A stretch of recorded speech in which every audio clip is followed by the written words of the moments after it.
எல்லோருக்கும் வணக்கம். இந்த பதிவில் நாம் என்ன பார்க்க போகிறோம் அப்படின்னா, நம்ம லினக்ஸ் ஓஎஸ் பற்றின அந்த வரிசையை பார்த்துட்டு வந்துட்ருக்கோம். அதில் இன்றைக்கி நம்ம பார்க்க போகிறது இந்த கேட்சி ஓஎஸ்.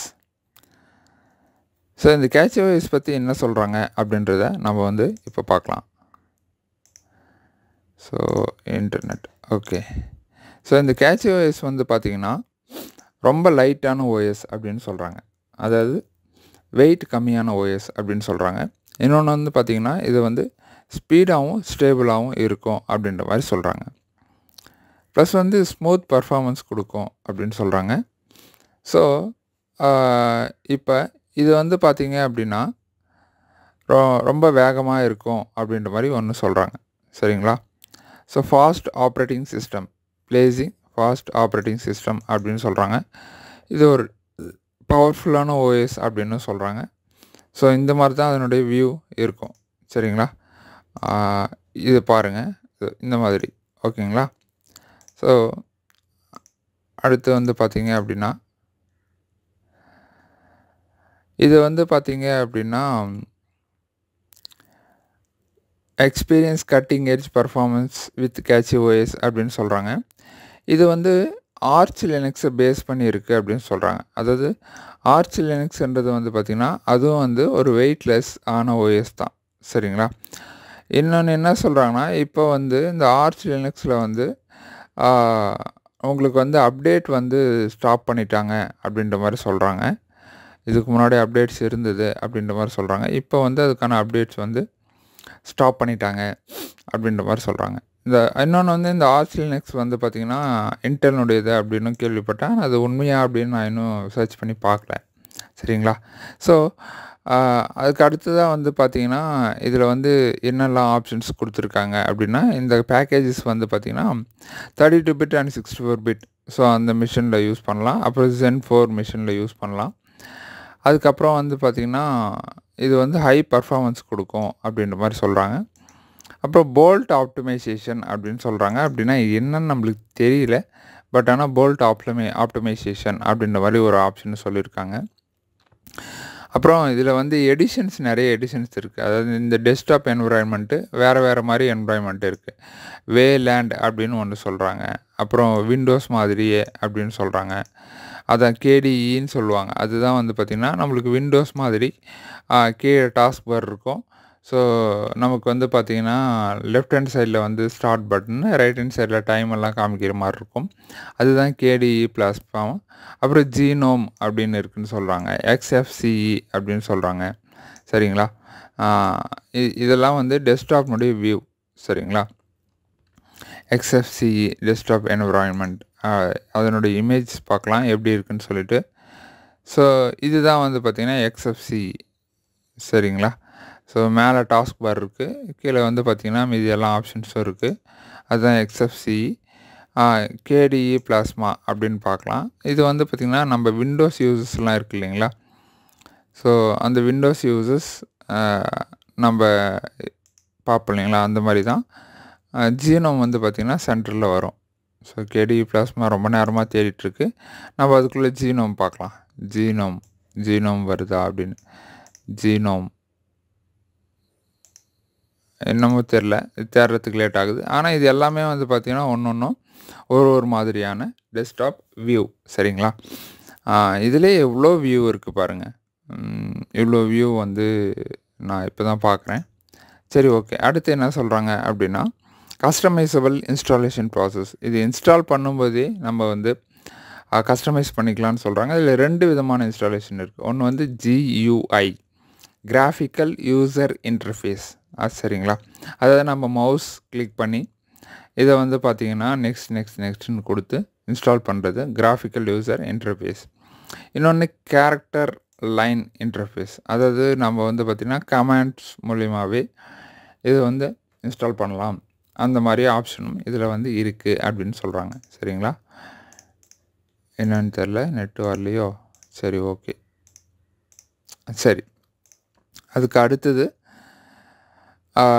இதில் என்ன சொல்கிறாங்க அப்படின்னா, இந்த ரோபோஸ்ட் கர்னல் சப்போர்ட் அப்படின்னு கொடுத்துருக்கிறதா சொல்கிறாங்க. சரிங்களா? இது கொஞ்சம் அட்வான்ஸாக இருக்கும் அப்படின்ற மாதிரி சொல்கிறாங்க. இந்த நிறைய விஷயங்கள வந்து ஷெட்யூல் பண்ணி வைக்கலாம் அப்படின்ற மாரி சொல்கிறாங்க இந்த ரோபோஸ்னால். சரிங்களா? ஸோ இதுதான் இந்த ஓஎஸ் பற்றி சொல்லியிருக்காங்க. உங்களுக்கு தேவைன்னா நீங்கள் வந்து எங்களுக்கு வந்து சப்போர்ட் பண்ணலாம், டொனேட் பண்ணலாம் அப்படின்ற மாதிரி சொல்லியிருக்காங்க. சரிங்களா? ஸோ ஃபாஸ்ட் அண்ட் செக்யூராக இருக்கும். டவுன்லோட் கிளிக் பண்ணிங்கன்னா உங்களுக்கு வந்து டவுன்லோட் பேஜுக்கு போகும். சரிங்களா? ஸோ இதில் வந்து பார்த்தீங்க அப்படின்னா என்ன எடிஷன் வேணுமோ அந்த எடிஷன் நாம் வந்து செலக்ட் பண்ணிக்கலாம். சரிங்களா? ஸோ டைரக்ட் எப்படி டவுன்லோட்லாம் பண்ணலான்னு கொடுத்துருக்காங்க. டேரெக்ட்டு சோர்ஸ் ஃபோர்ஸில் கிளிக் பண்ணலாம். மேக்னெட்னால் இது வந்து டொரண்ட் மூலிமா. செக்ஸம் சிக்னேச்சர் பற்றியெல்லாம் எனக்கு தெரியல. ஹேண்டில் எடிஷன் இங்கே பாருங்கள் கொடுத்துருக்காங்க. இப்போ வந்து நீங்கள் ஓஎல்இடி யூஸ் பண்ணுறீங்க, எல்சிடி யூஸ் பண்ணுறீங்க அப்படின்னா அப்போ வந்து நீங்கள் இதை யூஸ் பண்ணிக்கலாம், ஹேண்டில்டு எடிஷன் யூஸ் பண்ணிக்கலான்னு சொல்கிறாங்க. சரிங்களா? அதுக்கப்புறம் வேறு எதாவது மற்ற எடிஷன்ஸ் பற்றிலாம் இங்கே எதுவும் காமிக்கல. Okay. So select your preferred edition அப்படின்னு இங்கேயே சொல்லிட்டாங்க. சரிங்களா? இது வந்து பார்த்திங்கன்னா டவுன்லோட். அதுக்கடுத்து அபவுட்டில் போய் என்ன சொல்கிறாங்க அப்படின்றத பார்க்கலாம். ஸோ நம்ம ஏற்கனவே பார்த்து தான் இது யூசர் ஃப்ரெண்ட்லி அப்படின்ற மாதிரி சொல்கிறாங்க. பேஸ்ட் ஆன் ஆர்ச் லினக்ஸ் அப்படின்னு சொல்கிறாங்க. அதுக்கடுத்து இவங்க தான் வந்து பார்த்திங்கன்னா அதுக்கான டீம். சரிங்களா? இந்த ஓப்பன் சோர்ஸ் ஓஎஸை ரெடி பண்ணக்கூடிய ஒரு டீம் வந்து பார்த்திங்கன்னா இவங்க தான். ஸோ அதுக்கடுத்து பிளாகில் வந்து பார்த்திங்கன்னா எப்பப்போ என்னென்ன வெர்ஷன் ரிலீஸ் ஆகுது அப்படின்றத இவங்க வந்து அப்டேட் பண்ணிகிட்டே இருப்பாங்க, போஸ்ட் போட்டுகிட்டே இருப்பாங்க. இதுதான் வந்து பார்த்திங்கன்னா பிளாகு. ஃபோரமில் வந்து பார்த்திங்கன்னா டிஸ்கஷன் பண்ணுவாங்க. இதில் என்ன ப்ளஸ் இருக்குது, மைனஸ் இருக்குது, என்னெல்லாம் வந்து பார்த்திங்கன்னா இதில் மாற்றணும், அவங்க கமெண்ட்ஸ் கொடுப்பாங்க, சஜஷன் கொடுப்பாங்க. யாருக்காச்சும் ஏதாச்சும் வந்து பார்த்திங்கன்னா நம்மளுக்கு சந்தேகம் இருந்தால் அந்த சந்தேகத்தை இங்கே போஸ்ட் பண்ணால் அவங்க அதுக்கு பதிலெலாம் சொல்லுவாங்க. ஸோ இதுதான் வந்து பார்த்திங்கன்னா ஃபோரம். அதுக்கு அடுத்து விக்கி. இந்த விக்கியில் வந்து பார்த்திங்க என்ன சொல்கிறாங்கன்னா நம்ம வந்து இன்ஸ்டாலேஷனுக்கு தேவையான செட்டப்ஸு எப்படி இன்ஸ்டால் பண்ணுறது அந்த மாதிரி எல்லாமே வந்து இதில் வந்து சொல்லியிருப்பாங்க. ஸோ ப்ரீ இன்ஸ்டாலேஷன் நம்ம சிஸ்டம் வந்து இன்ஸ்டால் பண்ணுறதுக்கு முன்னாடி என்னென்ன வேணும் அப்படின்றதெல்லாம் சொல்கிறாங்க. இதில் ஒரு பெரிய ட்ராபேக் என்ன சொல்லிட்டாங்க அப்படின்னா it's not recommended to install catch OS on virtual machine. So virtual மிஷினில் வந்து இன்ஸ்டால் பண்ண வேணாம் அப்படின்ற மாதிரி சொல்லிட்டாங்க. ஸோ இன்கரெக்ட் கான்ஃபிகரேஷன் இருக்கோ இல்லைனா இது வந்து என்டையராக ப்ரோக்கன் ஆகிடும்னு சொல்கிறாங்க. விர்ச்சுவல் மிஷின் எல்லாத்தினால நம்மளால் இன்ஸ்டால் பண்ணி பார்க்க முடியாமல் போயிடுச்சு. இருந்தாலும் நம்ம முடிஞ்ச அளவுக்கு ஒரு பிசியில் இன்ஸ்டால் பண்ணி காட்ட முடியுமா அப்படின்றத பார்த்துட்டு நான் உங்களுக்கு வந்து இன்ஸ்டாலேஷனை காமிக்கிறேன். ஸோ இப்போதைக்கு இந்த ஓஎஸ் பற்றி மட்டும் பார்ப்போம். ஸோ இதுக்கு வந்து மினிமமாக 3 GB ரேம் இருந்தே ஆகணும் அப்படின்னு சொல்லிட்டாங்க. 30 GB ஹார்ட் டிஸ்க் இருந்தாகணும். அதில் ஹெச்டிடி இல்லைனா எஸ்எஸ்டி. ஸோ எஸ்எஸ்டி வந்து பார்த்திங்கன்னா கொஞ்சம் பர்ஃபார்மன்ஸ் நல்லாயிருக்கு. ஸோ இன்டர்நெட் கனெக்ஷன் ஸ்டேபிளாக இருந்தாகணும் அப்படின்னு சொல்கிறாங்க. ஸோ இப்போ வரக்கூடிய இன்ஸ்டாலேஷன் எல்லாத்துக்குமே வந்து இப்போல்லாம் என்ன கேட்குறாங்கன்னா இன்டர்நெட்டு கண்டிப்பாக கேட்குறாங்க. ஸோ இன்டர்நெட்டுன்றது மனுஷனோட வாழ்க்கையில் தினம் வந்து ஒரு இன்றியமையாத ஒரு விஷயமாக வந்து கலந்துருச்சு. So unstable internet may result in extended installation times or failed installation in the worst case. உங்களுக்கு வந்து இன்டர்நெட் இல்லை அப்படின்னா உங்களுக்கு இன்ஸ்டாலேஷன் லேட் ஆகலாம், இல்லை ஃபெயில்டே ஆகலான்னு கூட சொல்கிறாங்க. சரிங்களா? ஸோ அதுக்கப்புறம் என்ன ப்ராசஸர் சப்போர்ட் ஆகும் அப்படின்ற மாதிரி சொல்கிறாங்க. ஏஎம்டியில் வந்து 15லேருந்து சப்போர்ட் ஆகும். அதே மாதிரி இன்டெலில் வந்து 4th ஜென்லேருந்து சப்போர்ட் ஆகும். நம்மக்கிட்ட இருக்கிறது என்ன ஜென்ரேஷன் பார்க்கணும். அதுக்கப்புறம் வந்து பார்த்திங்கன்னா AMD 4 இதெல்லாம் வந்து server Intel gen core i3. So இதெல்லாம் வந்து பார்த்திங்கன்னா சர்வர்து. மற்றபடி பார்த்திங்கன்னா இன்னும் நிறைய ப்ராசஸர் இருக்குது. அந்த ப்ராசஸர் இது. அப்புறம் கிரியேட்டிங் ஏ பூட்டபிள் எப்படி த யூஎஸ்பி மஸ்ட் ஹாவ் அட்லீஸ்ட் 8 GB. இதுலேயும் சொல்லிட்டாங்க உங்களுக்கு வந்து பென்ட்ரைவ் 8 GB இருந்தே ஆகணும்ப்பா அப்படின்ற மாதிரி சொல்லிட்டாங்க. அதுக்கு அடுத்து வந்து பார்த்திங்கன்னா இது வந்து பூட்டபிளுக்கான சாஃப்ட்வேர். ஸோ லினக்ஸில் பூட் பண்ணுறது இருந்தால் எப்படி, விண்டோஸில் பூட் பண்ணுறது இருந்தால் எப்படி அப்படின்ற மாதிரிலாம் கொடுத்துருக்காங்க. சரிங்களா?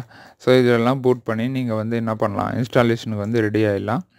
ஸோ இன்ஸ்டாலேஷன் பண்ணும்போது வந்து பார்த்திங்கன்னா செக்யூர் பூட்டம், சிஎஸ்எம் அண்ட் லெகசி சப்போர்ட் வந்து டிசேபிள் பண்ணியிருக்கணும் கண்டிப்பாக. ஓகேங்களா? அதுக்கப்புறம் பார்த்திங்கன்னா alongside options in KLMS ஏதோ நாட் ரெக்கமெண்டட்னு கொடுத்துருக்காங்க. இன்ஸ்டாலேஷன் மோட் ஸோ எப்பவும் போல தான் நமக்கு வந்து பார்த்திங்கன்னா லான்ச் பண்ணுங்கள், அப்புறம் பூட் மேனேஜர் போகும், லாங்குவேஜ் செலக்ட் பண்ணுங்கள், டைம் செலக்ட் பண்ணுங்கள், கீபோர்டு, அப்புறம் ஹார்ட் டிஸ்க்கு, அப்புறம் டெஸ்க்டாப் என்விரான்மெண்ட்டு, நிறைய விதமான டெஸ்க்டாப் இருக்கும் இல்லைங்களா, உங்களுக்கு எந்த டெஸ்க்டாப் வேணும்னு செலக்ட் பண்ணிவிட்டு கொஞ்சம் நேரம் வெயிட் பண்ணிங்கன்னா அது வந்து பார்த்திங்கன்னா இன்ஸ்டாலேஷன் முடியும். அப்புறம் லாகின் க்ரெடென்ஷியல்ஸ் கேட்கும்.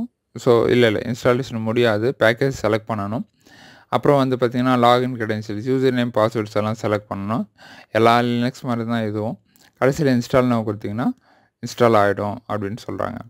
ஸோ இதில் வந்து பார்த்திங்கன்னா UEFI GPT அப்படின்னு இருக்குது. அந்த பார்ட்டிஷன்ஸ்க்கு எப்படி பார்ட்டிஷன் பண்ணணும் அப்படின்னு சொல்லியிருக்காங்க. அடுத்து வந்து பார்த்திங்கன்னா க்ரப்.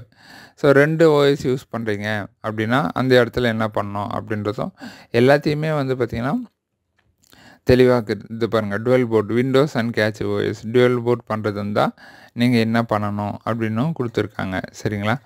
ஸோ டெஸ்க்டாப் என்விரான்மெண்ட் வந்து ப்ரீவியஸ் ஓகே. ஸோ இங்கே வந்து தெளிவாக கொடுத்துருக்காங்க பாருங்கள். KDE பிளாஸ்மானா என்ன, ஜீனோம்னா என்ன, இதெல்லாம் கொடுத்துருக்காங்க. இதை பற்றின தனி வீடியோனால் நம்ம வந்து பார்க்கலாம். ஸ்க்ரீன் இங்கே கொடுத்துட்டாங்க பாருங்கள். ஸோ KDE அப்படின்னா நமக்கு வந்து பார்த்திங்கன்னா இந்த லெஃப்ட் ஹேண்ட் சைடு இடதுபுறமாக கீழே வந்து மெனு பார் இருக்கும். இது KDE தீமு. அதுக்கடுத்து வேறு ஏதாவது தீம் கொடுத்து நார்டு தீம் இது பாருங்கள், இது சென்ட்ரலில் இருக்குது. அதுக்கு அடுத்தது என்ன தீம் கொடுத்துருக்காங்க, ஜீனோம்.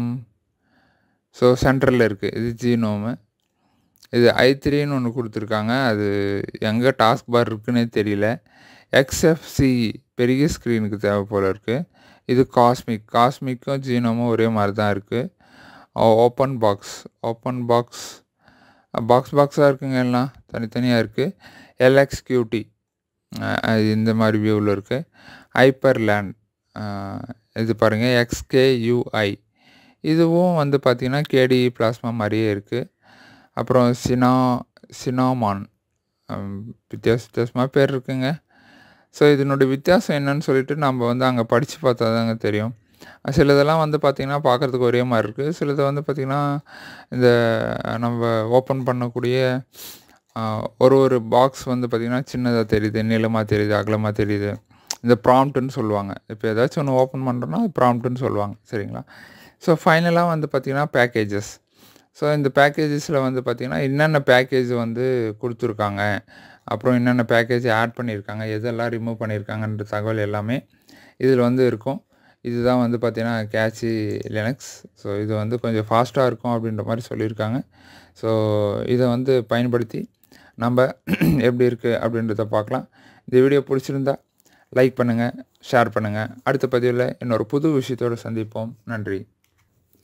முக்கியமாக முடிஞ்ச அளவுக்கு எல்லாத்தையும் ப்ராக்டிஸ் பண்ணி பாருங்கள். நன்றி.